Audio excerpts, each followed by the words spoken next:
My name is Dieudonné Mbaya Tshiakany.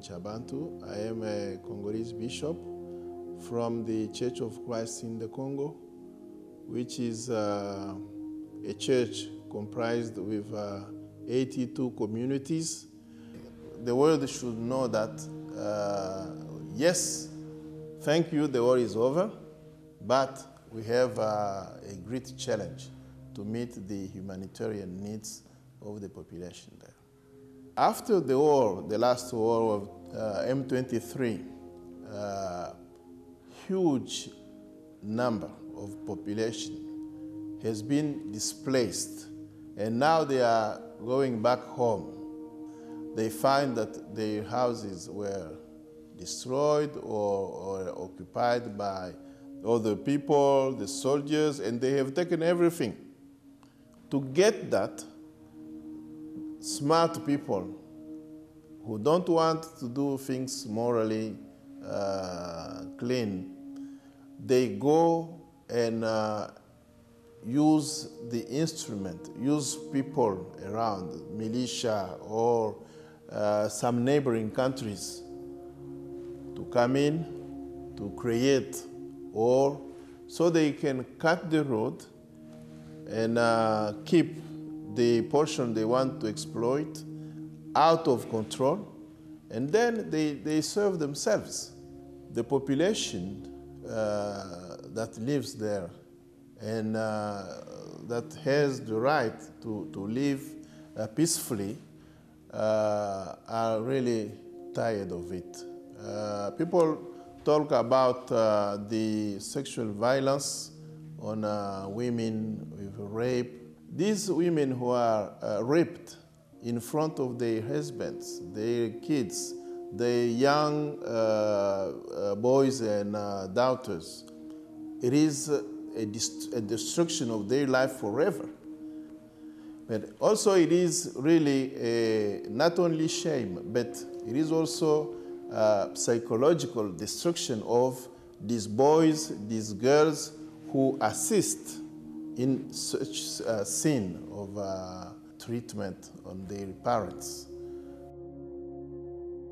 It is known that some Canadian enterprises are involved in mining in the Congo, and their behavior is not totally different from some other businesses bringing harm to the environment, but also to the population in the area. This is an old enterprise dealing with diamond in the center of Congo. And during the time of unrest and crisis and trouble, most of the enterprises in the Congo have closed. And the mining company is coming back again, but it is really a huge, because workers have not been paid for 50 months. 50 months. There are many signs of hope, but I will name 3.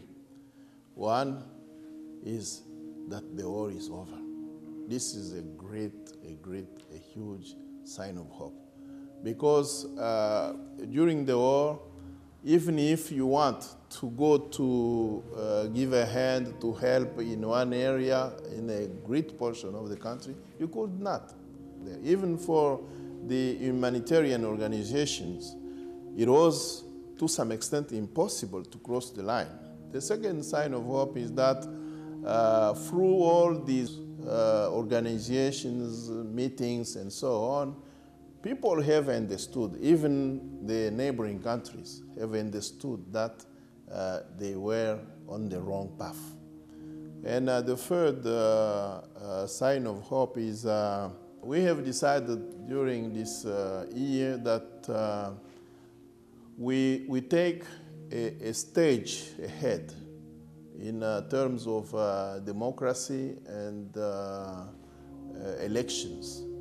Because we have seen the output of the elections in the year 2011, Now that we are heading to the election in 2016, altogether the religious leaders of DRC have sat down and decided to have a commission called the Commission of Integrity and Electoral Mediation. When elections arrive, we should be all work together so we make sure that it is fair, it is free, and it does take in account everyone in the country. Congo is a large country with a wonderful people, like other people, with many people clever and willing to build a good nation. But I'm really praying and hoping that my voice will be heard and people will come on board to help us and have something which can be really of impact in the life of the nation.